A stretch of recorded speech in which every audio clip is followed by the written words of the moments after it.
Hi all, ഇന്ന് നിങ്ങൾക്ക് രണ്ട് പരിചയമുള്ള ഫേസസ് അല്ലേ? അതേ ഗൈസ്, നമ്മുടെ കൂടെ നിന്ന് മിനി ചേച്ചിയും നീലോട്ടനായിട്ടുള്ളത്. ഇവർ രണ്ടുപേരും മാത്രമല്ല, നമ്മുടെ കൂടെ അനീഷ് ചേട്ടനും ഉണ്ട്. അനീഷ് ചേട്ടൻ്റെ അമ്മയും ഉണ്ടായിരുന്നു കേട്ടോ. നീലൂട്ടൻ ഭയങ്കര ക്യൂട്ടായിരുന്നു. എനിക്ക് നീലൂട്ടനെ വീട്ടിലോട്ട് കൊണ്ടുവരാൻ തോന്നി. ഈ ഭയങ്കര ക്യൂട്ടായിരുന്നു കേട്ടോ നീലൂട്ടൻ. പക്ഷേ നീലൂട്ടൻ ഇച്ചിരി കുറുമ്പ് ഉണ്ടായിരുന്നു കേട്ടോ.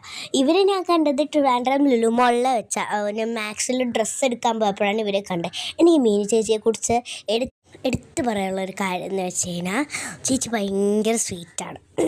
ചേച്ചിയുടെ ആ ഒരു സ്വീറ്റ് നേച്ചറാണ് എനിക്ക് ഏറ്റവും ഇഷ്ടം. ഞങ്ങളോട് ഇങ്ങോട്ട് ഓടി വന്ന് സംസാരിക്കുമായിരുന്നു. ചേച്ചി എനിക്ക് ഭയങ്കര എനിക്കെന്താ പറയുന്നതെന്ന് അറിയില്ല, പക്ഷെ ചേച്ചി ഭയങ്കര സ്വീറ്റാണ്. എനിക്ക് ചേച്ചിയുടെ ഏറ്റവും ഇഷ്ടപ്പെട്ട ക്വാളിറ്റിയാണത്. പിന്നെ ഞാൻ നീലൂട്ടനെ ആണ് മെജോറിറ്റി വീഡിയോ ഞാൻ എടുത്തു വച്ചിരിക്കുന്നത്. കാരണം നീലൂട്ടനാണല്ലോ ഇപ്പോഴത്തെ നമ്മുടെ വീഡിയോയിലെ സ്റ്റാർ. നീലൂട്ടനെ ഇടയ്ക്കിടയ്ക്ക് ഇങ്ങനെ കളിപ്പിച്ചാണ് ഞാൻ ഇങ്ങനത്തെ വീഡിയോസൊക്കെ എടുത്തത്. നീലൂട്ടൻ എനിക്ക് ശരിക്കും നീലൂട്ടനെ വീട്ടിലോട്ട് എടുത്തുകൊണ്ട് വരാൻ തോന്നുന്നു. അതുപോലെ ക്യൂട്ടായിരുന്നു. അപ്പം നമുക്കിനി അടുത്ത വീഡിയോയിൽ കാണാം. അതുവരെ ടാറ്റാ.